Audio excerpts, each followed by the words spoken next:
I'm Jen Taylor Skinner, and this is the Electorette. On this episode, I talk with journalist and activist Asha Dahya. Isn't that nice? Asha Dahya is a passionate activist for topics like feminism and body image, religion, politics, and gender equality. But it was the topic of her TED Talk that really caught my attention. Her talk was around the idea of reframing the debate around reproductive rights, going beyond pro-life and pro-choice. And I had so many questions, because this issue for me, any position that diminishes my autonomy is a non-starter. So again, I had so many questions, and that's where we start our conversation. What is the path to middle ground between pro-life and pro-choice? What am I missing? It sounds so ridiculous even when I hear it back, like, but what do you mean? What else is there apart from pro-life and pro-choice? And that's kind of a conversation I really wanted to start. And well, I can't take credit for starting. It's a conversation I really want to examine and expand on and see what else is there. Because when we look at reproductive justice and healthcare and abortion in the United States, it's like something's got to give.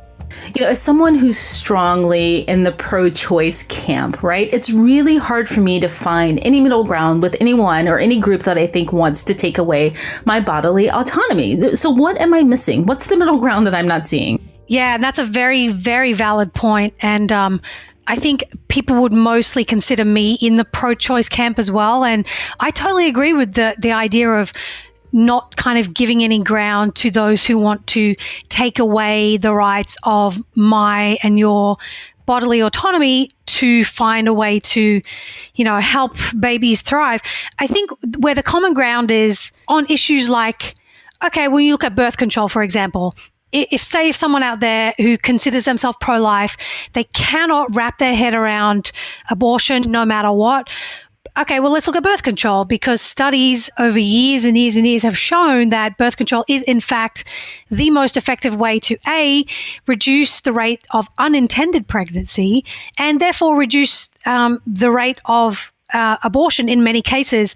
So can we find common ground on that? Like, can a pro-life person and a pro-choice person go, hey, we may disagree on abortion, but we agree on birth control. Let's lobby for this together. Let's get together outside our Capitol building and lobby our state or local legislators and be like, hey, you need to make sure birth control is available over the counter, for instance, something like that. So I think there are ways to find common ground that don't have to necessarily mean you give up your core values. And I find that on both sides. And it is a tough thing to stomach because it requires deep thinking, deep conversations, a lot of heart. And unfortunately, we're in an environment where these quick clickbait slogans and, you know, these quippy sort of statements that especially political candidates make on TV, they're the ones that are the big selling points, right?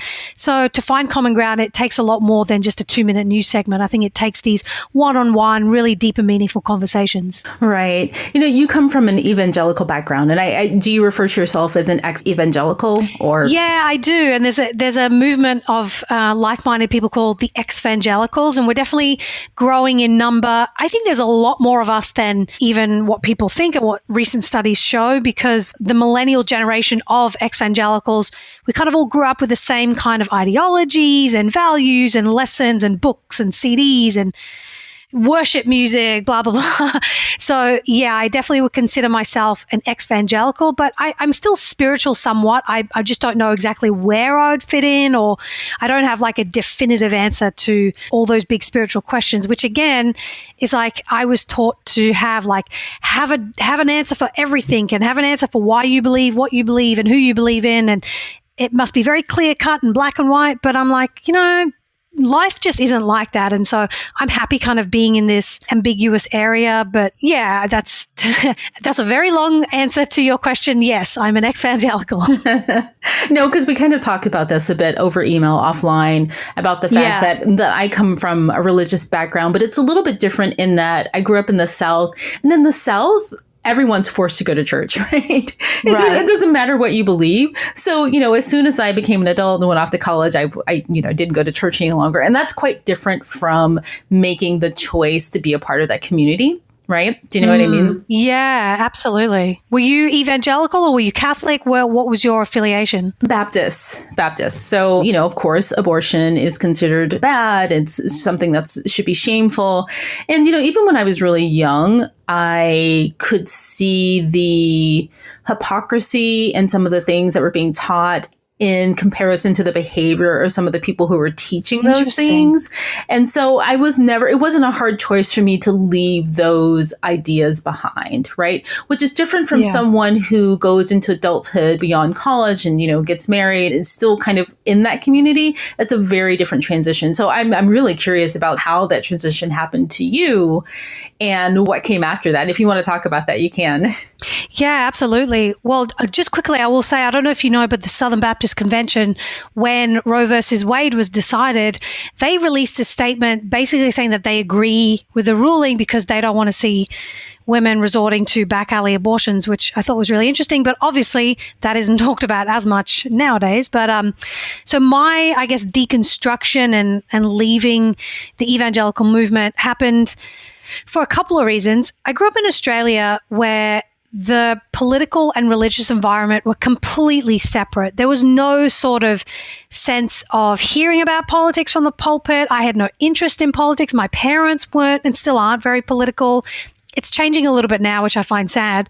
But maybe that's the global influence of Trump and, the American evangelical movement. But when I moved to the US in 2008, one of the things that we grew up believing was that, no matter where you are in the world, you can always find your church family, always find your evangelical brothers and sisters. So one of the first things I did was I need to find a church. So unbeknownst to me, I found a church through a Christian family friend who was part of a very large conservative evangelical church here in Los Angeles, which, they do exist despite being a very liberal city. And so I quickly became indoctrinated and introduced to the American religious right without even knowing what on earth it was. And this was in 2008. And around that time in California, there was a big uproar over Prop 8 where they didn't want gay marriage legalized. And so I remember our church handing out flyers about certain legislation. And I'm just like, well, I've never heard of this before, but I guess it's normal. And I just kind of started adopting their beliefs and values, their political religious beliefs, and didn't even think twice. And I think in a deep-seated way, that's what the evangelical movement does well. It teaches you that you don't really need to question and ponder any deeper, these bigger issues that we're talking about. We're giving you all the information you need from the pulpit, from your midweek Bible study. That's all you need. But aside from that, I got married when I was 24 because getting married young is a very common thing there because of the whole purity culture, no sex before marriage thing. P.S. Everyone's having sex before marriage. Of course. Including myself.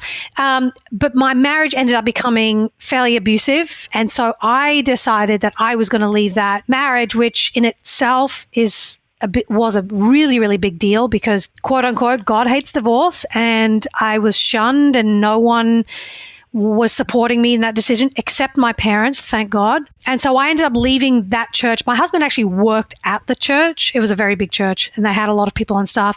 He worked there. I decided to leave him and I stepped down from all the ministries that I was involved in, including the Friday night worship team. And so deciding to leave that marriage and the church subsequently allowed me to take a step back from everything that I kind of threw myself into 4 years earlier. This is 2012 now.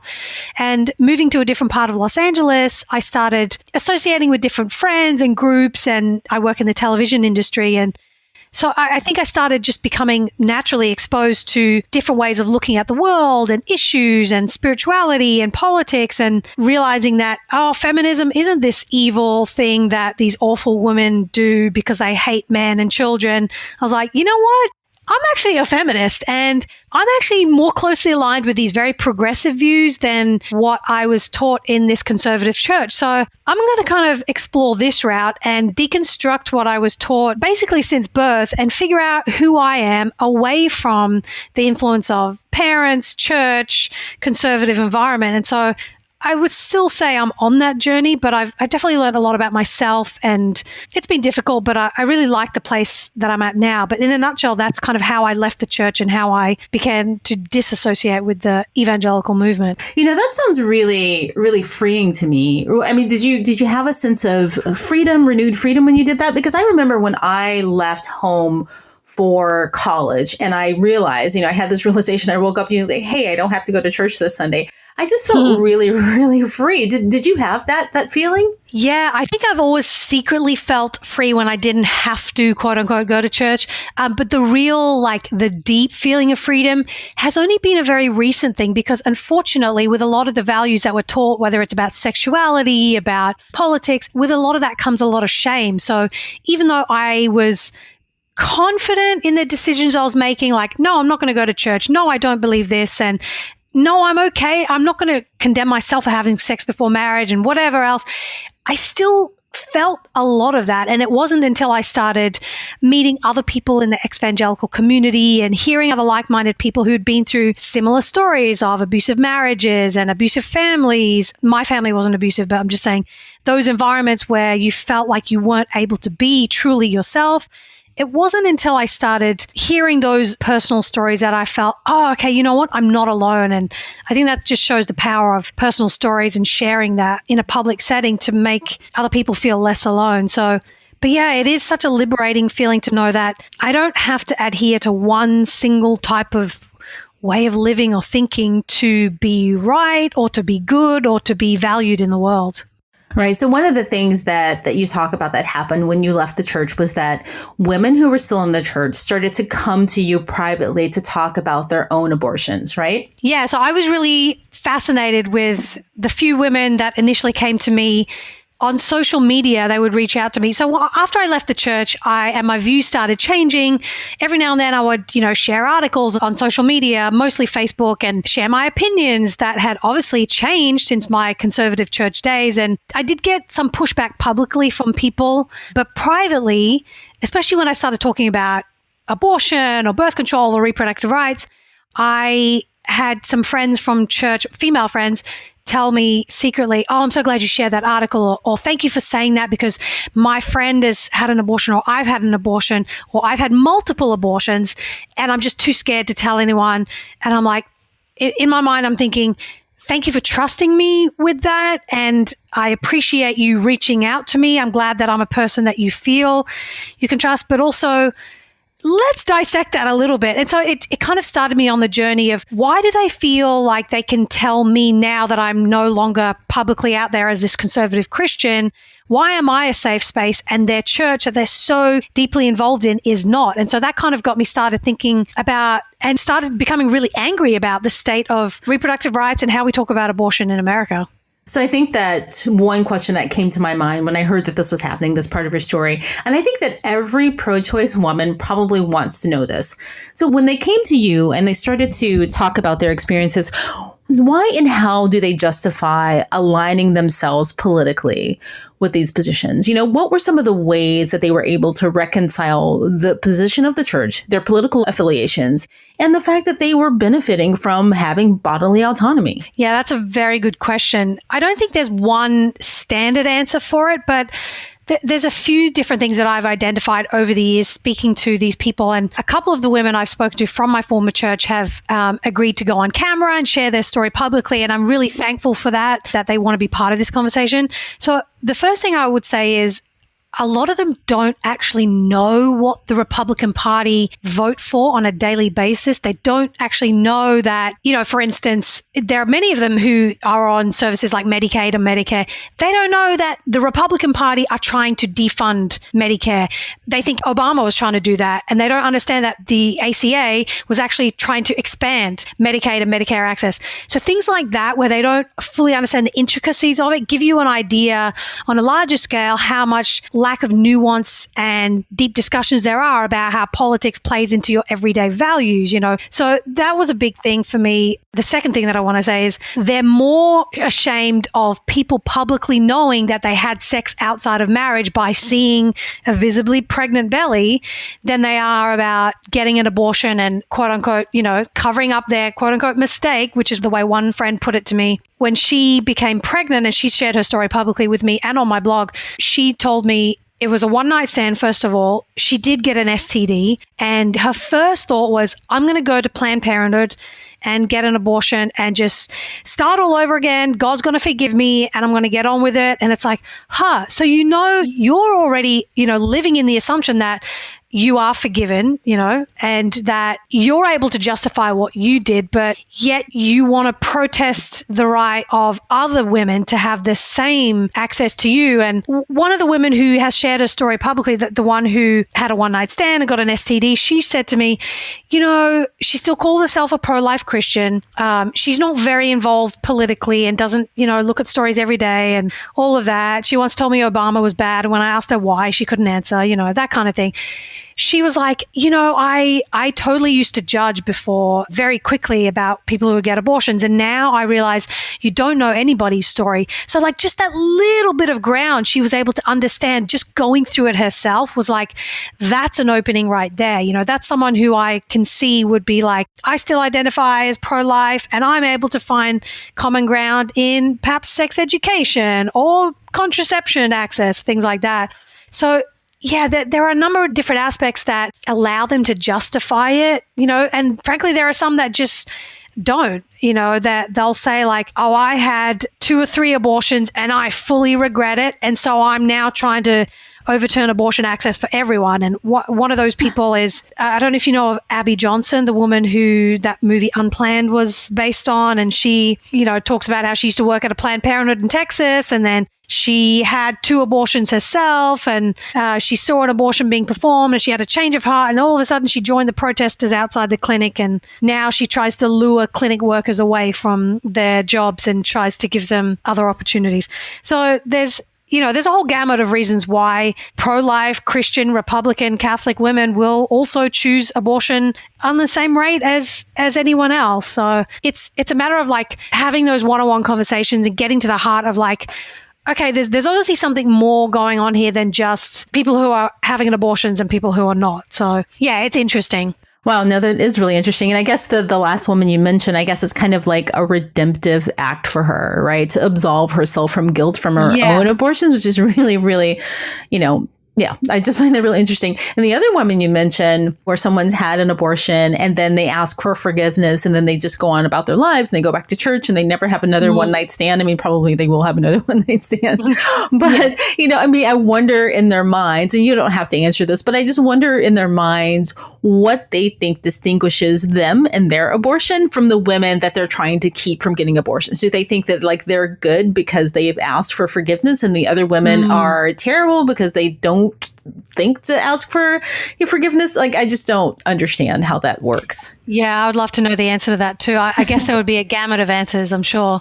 Yeah, I think another thing that I think is interesting about your activism and your approach to activism and your TED Talk is that you're not hostile, right? And your approach is to find common ground, which is not only compassionate, but it's kind of smart. And I have to admit, when I hear these positions and I think about my choices and my reproductive rights being diminished, it kind of makes me angry, right? It makes me really angry. So I'm just curious, like, how do you do that? How do you do that without the hostility? Well, thank you for saying that, because I feel like I'm getting more and more angry as every day passes. And the TEDx talk that I did was done in October 2018. And it just feels like since then, it was still bad since Trump took office. The first day he was in office, he signed the global gag rule. But I feel like just lately, the last couple of months in 2019, we've just seen even more regression on abortion, safe and legal abortion access. And so it is hard for me to stay, I'm definitely not neutral. It's hard for me to stay calm all the time and not immediately get angry. But I have to remember that, I don't know who's reading what I'm tweeting or listening to what I'm saying. So I want to be able to, not just be a source of anger. I want to channel that anger in a way that could be useful. There are always going to be people that disagree, hate me, whatever. And I'm not talking to them.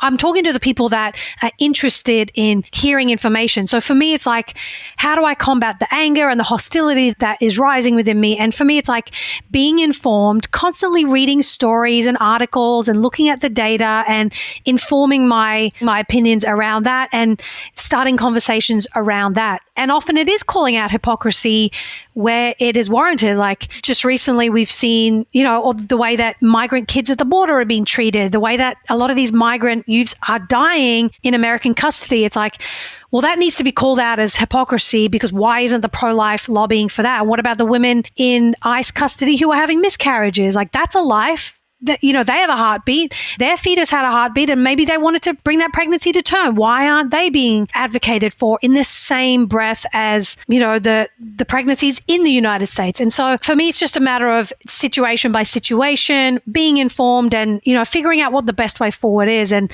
as a side note, one of the best pieces of advice that I had read, I did an interview with a woman named Gloria Felt, and she used to be the CEO of Planned Parenthood Federation of America before Cecile Richards. And one of the things that she had talked about, she now runs a company called Take the Lead, where she talks about women in leadership and leadership positions. One of her things was, it's past time for us to stop fighting back. It's time to fight forward. How are we going forward? How are we going to move this issue forward with our values, with our ideas, and with our passion? And I really love that idea. So that's kind of something that I'm trying to implement into the advocacy work that I do, the information that I share, and things like a TED Talk and the docuseries that I'm doing. So, yeah, I'm hoping I could be a fighting forward person as opposed to just fighting back. Yeah, I like that idea, fighting forward. But, you read my mind because I was going to ask you about the migrant children next, right? Because when I think about one of the things that does make me angry is the hypocrisy around that. And some of the claims, like you said, that have been made is that, the same groups of people who are fighting to shrink reproductive rights and, claiming that they're pro-life are also the same people who are making political decisions that keep migrant children in these inhumane conditions, right? The ones we're talking about. And a lot of activists, including myself, have changed the labeling, and they're not calling these people pro-life because obviously these positions are not pro-life, but they started calling them, anti-abortion, anti-choice. And my favorite, and I don't know if anyone uses this but me, is anti-reproductive justice. Because if you look at the whole of their positions, right, denying the rights and the life of migrant children and denying the rights of bodily autonomy for women, they're just completely anti-reproductive justice. I mean, do you think that labeling and that relabeling is fair? And it's actually kind of hostile. We were talking about approaching this from a non-hostile place versus approaching it from a hostile place. I feel like relabeling it is kind of a hostile act, but do you think that's fair? I do think it's fair, actually, because it's time to reframe the narrative. I feel like the pro-choice community, the reproductive justice community have forever been on the defense because the quote-unquote pro-life movement and lobby has been so powerful for so long, and they've been so great at narrative and messaging. That's what Republicans do so well, which, I can't stand them for it, but kudos to them. They've done it really well. So I think narrative and the words we use and the labels that we use are really important. And I think we're at a stage where, you don't get to call yourself pro-life if you're not advocating for the child at the border who happens to have brown skin and doesn't necessarily have American citizenship, but a life is a life, right? And if you're saying no because their parents brought them here against their will illegally or whatever, it's like, well, your whole argument just falls apart. And you are not pro-life. You are anti-choice. And I even prefer anti-choice to anti-abortion because it kind of shows you the bigger picture. They're not just anti-abortion, they're anti-choice in terms of whether you can use contraception or not, or who you can marry and how you can get married and how much rights you have based on your financial status. What do you have access to? So, yeah, I think the narrative is everything in this issue for sure.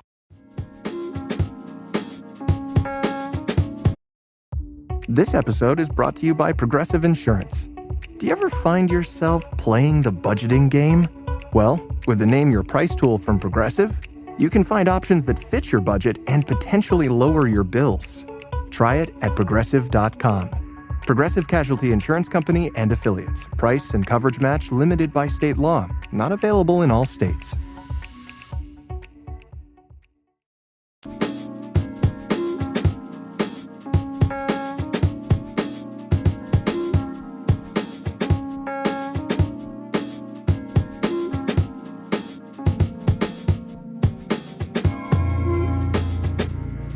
Also, one of the things you talk about when you talk about your activism is the fact that you started to look closely at the data.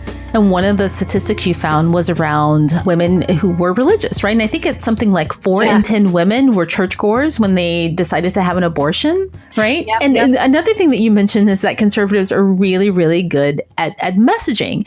And I was just thinking about that and thinking about the fact that if you look at the numbers, if you look at the data, the messaging is much bigger than what the numbers actually bear out in terms of who's actually getting an abortion and who actually supports an abortion. Would you say that that's fair? Like they're really good at making it seem like there's far greater support for anti-choice than there actually is. Yeah, that's a really good point. You know, there's so many different types of studies that have done around general support for abortion versus support for Roe versus Wade versus support for abortion after a certain number of weeks.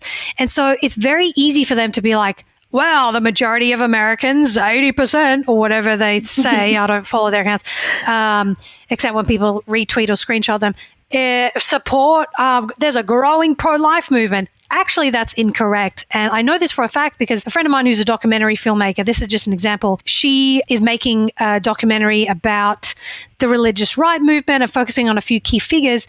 And initially, she was going to focus on the abortion issue, and she had spoken to the president of the Students for Life organization. I believe it's called Students for Life. They go to campuses and they talk about, you know, their anti-abortion agenda. And this woman, first of all, my friend Kristen only spoke to this woman because she was trolling her Facebook page and she was like, well, you're making a documentary about abortion. Are you going to interview us? What about us? Is there room for us? And I'm thinking, make your own documentary, lady. But anyway, my friend Kristen, the documentary filmmaker, being a very gracious person, said, hey, I'll have a conversation with you. And she shared about that conversation afterwards with me, saying that they're losing numbers and they know they're losing millennials. And so they're really trying to rebrand in a way that doesn't put people off, because now they realize their messaging is very jarring to people. So I think that a lot of pro-choice and reproductive justice advocates should keep going in the way that they're calling out the hypocrisy and that they're being unapologetic about saying, well, this is not pro-life. And, you know, you don't get to care for this type of life and not about the other. And so they're not the majority. And the majority of people in this country, including Republican women, do support Roe versus Wade, because really, when you look at the alternative, we don't want to go back to what it was like before Roe versus Wade. So, you know, I think this is why reporting is important, journalism is important, and facts are important, because it's easy just to believe rhetoric that's thrown around. Yeah, so speaking of Roe v. Wade, one of the Supreme Court cases that we talked about, again, offline, that is really important but is often overlooked is Griswold versus Connecticut, right? Yeah. Do you want to talk about that? So what is that? What was the decision and what's the impact of it? So there are a bunch of really prominent advocates talking, especially now with these 6-week abortion bans being introduced in states, about how this isn't just about they ain't just coming for your abortion. They're also coming for your birth control. And a lot of ex-evangelicals know this deeply, deeply well, especially a lot of homeschool former Christian students, because this is like the stuff that they were indoctrinated with in their textbooks and their, you know, with the religious curriculum that they were taught from. So Griswold v. Connecticut was a Supreme Court case that happened in 1965, and basically it ruled that married couples were allowed to use contraception without being sent to jail. So in 1965, it was only allowed for married couples. But then in 1972, the year before Roe versus Wade, another case, Baird versus Eisenstadt, allowed birth control to be used for everyone. So those two cases were really, really important. And now that a lot of the religious right and Republican legislators and the movement and the lobby movement have had a lot of success, frankly speaking, with abortion access, they're definitely coming for contraception. And especially when the Affordable Care Act passed, which was the biggest expansion of birth control that this country has ever seen, with the individual mandate and the birth control expansion specifically, they were not happy with that. And we saw that in the Hobby Lobby case, which was 2015, I believe, 2016, where the Supreme Court, which was conservative majority at that time as well, basically ruled that a for-profit corporation, which happened to be owned by evangelical Christians, could claim religious freedom and not provide birth control for their employees through their insurance because the owners personally were against it. I'm like, in what kind of capacity does that make sense according to the Constitution and, these freedom of religion amendment? It doesn't make sense to me, but it's something that a lot of people should be aware of, that it's not just about abortion. And this is why I say we should be talking about choice and intersectionality when it comes to reproductive justice, because they ain't going to stop at abortion. It's about the right or the lack of right for someone to make decisions about their body with whom they want, when they want, and how they want. Right. This seems like an overly simplistic comment to make about it. But, and you understand this word because, being Australian, it just seems kind of daft to me. It's kind of daft and short-sighted. Like, do they know what kind of hellscape they would create when women or people generally don't have bodily autonomy and there's no birth control? I mean, have they thought this through? I would love to know the answer. I wish I had the answer. And first of all, I love that you use the word daft because that sounds so British. It is daft. Yeah. It really is daft because, and this is where I'm like, hey, people, this is where we can find common ground. And I'm definitely not the only one saying this. There are so many people saying, okay, we get it. You don't like abortion, but hey, here, birth control, that reduces numbers, right? Right. And they're like, yeah, we don't like that because that means you're having sex, outside the boundaries of marriage. And then you start to realize, oh, this isn't about abortion. This is about my body. Oh, I get it now.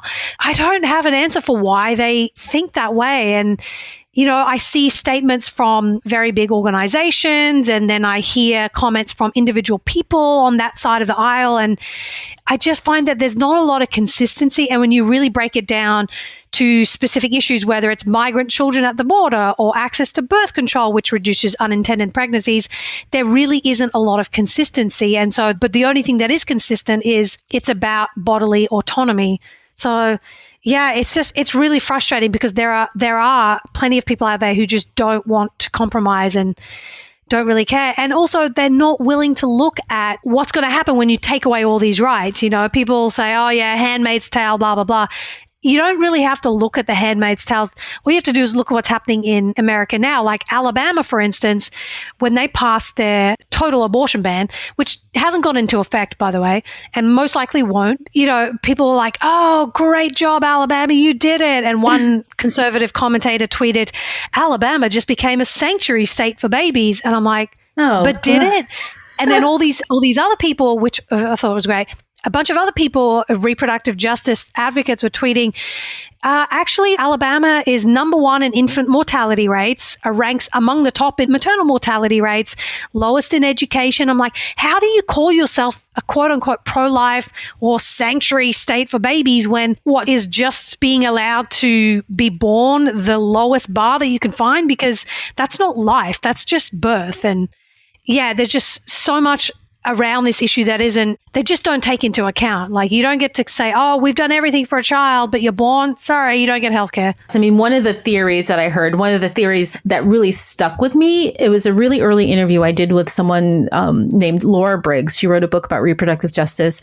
And I asked her the same question about, why were these women voting against their own rights, just generally. Yeah. Her theory was that they aligned themselves with conservatives or with the Republican Party, knowingly giving up some of their rights, reproductive rights, because the bigger picture of what the Conservative Party or what the GOP promises them is more valuable to them. Yeah. And that includes protection from, scary people coming over the border, scary crime. And so if they give up their reproductive rights, right, they will be guaranteed a level of protection as, non-brown people, non-people of color from these other scary elements. And I thought that was a pretty good theory. And there's actually probably a lot of stats and evidence to support that. Yeah, absolutely. And I often say that patriarchy would not survive if it were not for women supporting it. And I've seen it in the evangelical movement. We see it where, these prominent evangelical men who, either sexually abuse people or abuse their position of power are still supported by many, many women. And it happens a lot because there are certain types of women in these communities and in these movements that benefit from patriarchy. And it's like, if all abortion becomes illegal in America tomorrow, there will always be people including conservative women, who will be able to get safe and legal abortion when they need it. It's like abortion for me, but not for thee. And that's happening today. I mean, how many stories have we read about conservative politicians or pundits or pollsters or whoever it is who are publicly pro-life and anti-abortion and vote for this, that, and the other anti-abortion bill, but then they were discovered to have had a mistress, and they're married, but they have a mistress on the side, but they also tried to force them to get an abortion. The ex-Missouri governor, Eric Greitens, that was exactly what happened to him. He was a pro-life dude, and he even held a special legislative session to try and usher in all these anti-abortion bills. And then it turned out he was having an affair with a woman. He tried to blackmail her and tried to force her to get an abortion, and all this awful abusive stuff that he was doing. Thankfully, he's no longer the governor of Missouri. But it's like that stuff is always going to happen because those people in power, you know, in the patriarchal setting, and especially coming from a religious background, they're always going to be able to access whatever it is that they need and want.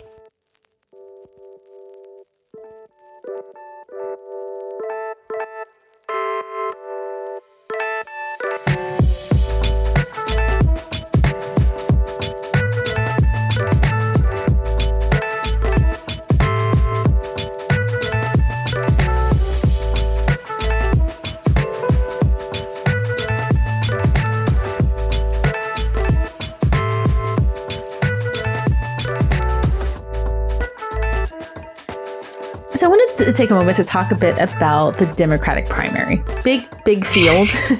Understatement. So it makes me laugh every time. So a really big field. It's getting bigger every day. So they're reproducing. I'm just joking. That's a terrible joke. Pun intended. Yeah. So who do you think is doing right by the reproductive justice movement, who's in the race, and who isn't? Who has given it, full thought and has a really well thought out proposal, if you know of anyone? Yeah, there are a few standouts for me, specifically Elizabeth Warren, Kamala Harris, Kirsten Gillibrand, Julian Castro, and Cory Booker. They've specifically, and there are others who have, given statements about reproductive rights and safe and legal abortion access. But those few specifically from me have come out and made some specific arguments about and policy proposals about how they're going to codify Roe versus Wade into federal policy. They're being full-throated about being against the Hyde Amendment, expanding healthcare access and Medicare and Medicaid access, and making sure that birth control is not attacked and that people have that bodily autonomy to be able to plan what they want to do with their bodies and with their families. So I think those few candidates are far above and beyond. They're not just saying the bare minimum. They're not just like, oh, we condemn this statement. They're like, we condemn these shameful and regressive and antiquated laws that states like Missouri and Alabama and Georgia are passing. And here's what I'm going to do as president. As a candidate, this is how I feel. And then there are some who I just don't think are quite there yet. And I don't want to be just a one issue, a voter, because a lot of issues I'm passionate about, but specifically on this, because reproductive justice is absolutely intertwined with economic justice, with racial justice, with all of these other issues. It's immigration rights as well. I feel like Bernie Sanders hasn't been on the forefront as I would have liked him to be. And I know that a lot of his really, really passionate supporters are like, no, he's pro-choice. His record speaks for itself. And I'm like, yes, I understand that. But also the landscape has changed drastically since even 2016. I don't think Joe Biden is really where it's at when it comes to this. People say, oh, he's evolved. He's personally pro-life. His record speaks for itself, blah, blah, blah. I'm like, I'm sorry. He's just not on par with where I feel the majority of progressive and reproductive rights minded people are at right now, because they don't just want someone to hold the line. They want someone to fight forward, to use that phrase again. They want someone to be like, okay, so what else are you going to do? And enough pandering to the people who have been able to hold power on this issue for so long. That the only way you're going to unseat those people is to do something different. So I really like that Elizabeth Warren and Kirsten Gillibrand, who just spoke at the Planned Parenthood Forum, a number of these candidates did, they were unapologetic about their stance. And that's what we need to see more of from these candidates. Like, stop trying to feel like, oh, I've got to appeal to the Trump base and the GOP base and this base and that base. It's like, no, fight for your values and the right people will vote for you. And that's what matters more than anything. That does not surprise me. I could have guessed that those four candidates, Warren, Castro, Gillibrand, and Harris, because, they've actually fleshed out a lot of their policies in detail. And so it doesn't surprise me that they have the strongest positions on reproductive justice. And here's the thing that I think a lot of people are missing. I mean, we could go on. We could probably have an entire episode on Biden's positions. But, I mean, I don't know if we need to do that. But but here's the thing. He's had enough airtime. He's had enough. Goodness, he's the front runner. But, here's the thing that people are missing. And I think that this is the same with criminal justice reform. It's the same with, a lot of other issues that are kind of really top issues, voting rights. Women are not stupid, right? We know when someone is pandering and they put it on their list of things like, I'm for reproductive justice, or I'm for, I'm pro-choice. And we know when they're just saying it and when they mean it and when they understand it. And, candidates, it's, they need to understand this and they need to flesh out policies and plans that align with that instead of just, saying like, sure, this is a box I'm going to check off. We're not stupid. We know when you're checking off a box. Yeah, exactly. And if they can't make the connection, or if they're unwilling to make the connection because they think, I'm just going to phone this in, I'm going to coast along on my Uncle Joe popularity, then it's just like, well, there was this one discussion I had seen and I'd retweeted it a few times. All the states that want to put women in jail or people in jail for having an abortion, guess what people in jail can't do? Vote. You think that's not connected? Of course it is. Like, that's a voting rights issue. So then it's like, if they're not talking about voting rights, criminal justice reform and immigration reform and, all these issues related to reproductive justice, you don't fully understand why we're so angry and we're so loud and we're going to be unrelenting in our desire to push these candidates to make a stance on this once and for all. And so, I don't think you start equivocating. We know exactly where you are. We're not stupid, like you said. So one of the things I wanted to say about these candidates, we've got 25 or 26 candidates. Yes. Oh my gosh. Maybe 50 as of tomorrow. I don't know.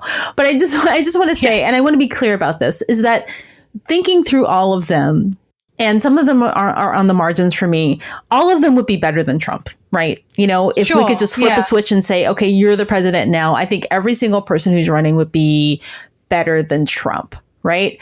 But here's the thing. And I tweeted this on social. I tweeted this, a couple months ago, is that right now we're in the primary phase. We have a choice. We can vote for someone who isn't Trump and we can move forward from where we started, or we have a choice of just voting him out. We have a choice of voting him out and then moving forward on a lot of these issues. And that's the choice that we have right now. Yeah, I agree. And one of the things that I didn't really like about Joe Biden's campaign video when he announced was that it was all just being against Trump. It's like, that's great. Everyone on the side is against Trump. What are you for? What are you going to fight for? That's what people want to see because, okay, Trump gets out of office, the GOP lose power, then what? It's like, then you got to do the work that you were elected to do. And so if you're not doing a both and, if you can't like walk and chew gum at the same time, like be against Trump and, flesh out your policies and, appeal to more and more people, especially unregistered voters, which, let's go after them instead of Trump voters.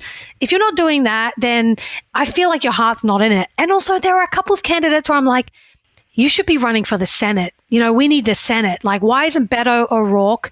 He's not doing that well in the polls, but he had so much momentum and so much popularity when he was running against Ted Cruz that he could run again and win. And it's like, I don't know, that just things like that irk me. It's like, that's just my personal opinion. I know a lot of people share it. So, well, I want to talk about your documentary, right? So just tell me about how that came about. Is it a single documentary or is it a series? When does it air? How did you decide to do it? Yeah, so it's a documentary series and it came about, I've kind of been ruminating on it for the past few years, especially leaving the church and thinking more deeply about abortion and reproductive rights and deciding that I need to use my 16 plus years of media experience in Australia and the US and put it to something good that I'm passionate about. And right now, this is my issue. And so I have been doing preliminary interviews and I'm in the stage where I'm pitching it to networks and production companies here in Hollywood. And it's kind of been tweaked over the last year or so just based on what's been happening politically and also on feedback that I've been getting. And there is a lot of enthusiasm for it. It's a shame because there are some networks and production companies that will say, this is so important, but it's a bit too, risque for us. And I'm like, But literally everyone in America has an opinion about abortion. You know that people are going to watch it. So the series is called Life at All Costs, Going Beyond Pro-Choice versus Pro-Life.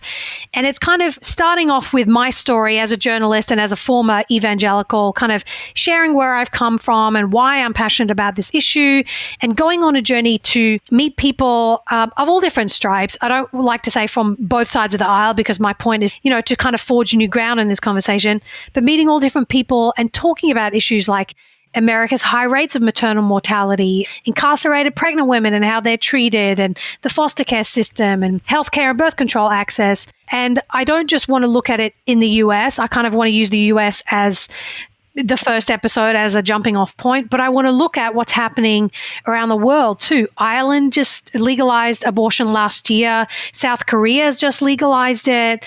There are efforts to clamp down on abortion rights in parts of Latin America. And for me, it's like trying to really look at personal stories and lives of everyday women and people that are affected, while also looking at the impact of politics and religion, and asking the question, like, does restricting abortion actually reduce it? And why do countries with such low abortion rates have such liberal abortion laws? And how does that work? And what other policies do they have in place, like paid leave and maternity leave and all of that? So that's amazing. Well, I'm sold. I am in support, and let us know how we can support you. Well, if you're listening and you run a network and you run development or you green light shows and you like this idea, hit me up.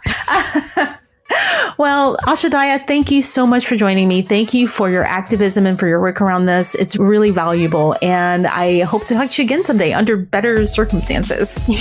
Yeah, thank you so much, Jen. And I really appreciate you having this conversation. And yeah, here's hoping the next one will be like, we're celebrating everything. Exactly. Thank you so much for listening. If you are enjoying the Electorette, please do us a favor. Please leave a review on iTunes. It helps us grow so much. It's so easy, and if you're listening right now, you're probably halfway there. Just click the ratings and review tab in iTunes, write something nice about us, and select a rating, preferably 5 stars, and hit submit. And voila, you've just helped other people who are passionate about voting rights, civil rights, reproductive rights. You've helped them all find this podcast. And thank you so much for listening. And until next time, keep up the good fight.